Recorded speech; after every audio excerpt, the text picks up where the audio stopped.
Walk to the edge. You didn't say that. I thought you meant jump over. Okay, walk to the edge and then hang. Okay, I get it. Yeah. There you go. Yeah.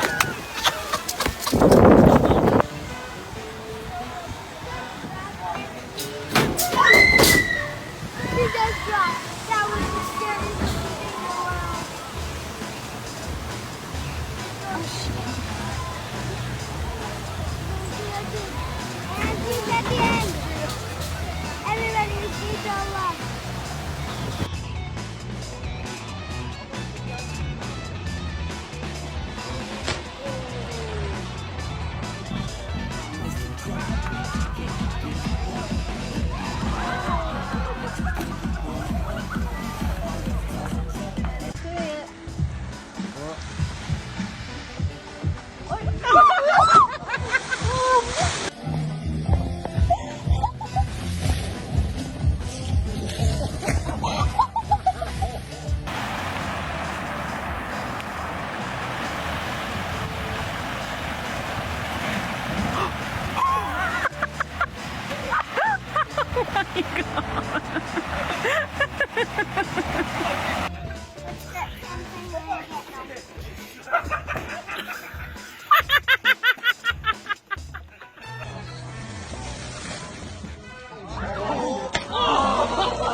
Go, J-Man!